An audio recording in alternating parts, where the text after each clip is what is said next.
L'agrivoltaïsme, c'est la cohabitation harmonieuse entre l'agriculture et le photovoltaïque. On est à Vierde. C'est ici que se trouve le premier projet agrivoltaïque de Wallonie. C'est un projet pilote. On l'a construit dans l'objectif de démontrer qu'il est possible de faire cohabiter à la fois une activité agricole et une production d'électricité d'énergie renouvelable, tout en maintenant la biodiversité sur le site.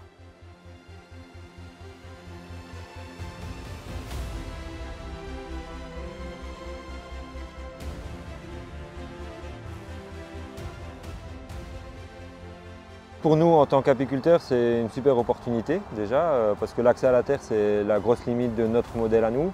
Pour un exploitant agricole, effectivement, on peut rencontrer des avantages et des inconvénients. Du côté des avantages, ce qu'on va voir, c'est quand même une sécurisation de l'accès à la terre pendant 30 ans. Donc des agriculteurs qui n'ont pas forcément les moyens d'acheter ou de trouver des baux à ferme peuvent avoir de l'agrivoltaïsme. Ça, c'est quand même un avantage.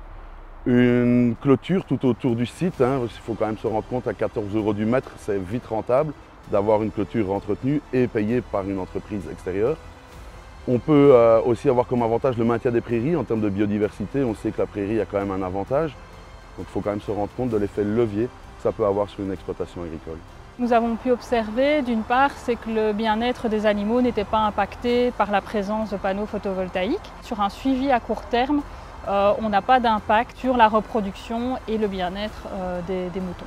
Beaucoup d'avantages à un combiné entre l'apiculture et l'oviculture. On arrive à générer des revenus plus longtemps dans la saison sur la même terre. Ici à Vierde, 10 000 kW crête installée qui injecte 10 gigawattheures d'électricité verte par an à destination de notre partenaire CCB, donc une cimenterie située dans le Hainaut. Il est indispensable de maintenir l'emploi dans notre région.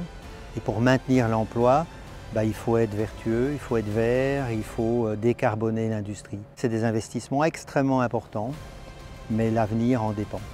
Il y a deux intérêts de développer ce territoire. Contribuer avec des installations aux objectifs de transition énergétique de la Wallonie et contribuer à l'ensemble des objectifs sociétaux, le maintien, le développement d'une filière agricole forte dans nos régions. C'est-à-dire forte, ça veut dire qui permet aux agriculteurs d'être rémunérés décemment et qui permet aussi d'envisager d'autres pratiques culturales ou de renouveler des filières d'élevage qui ont un peu disparu dans nos contrées.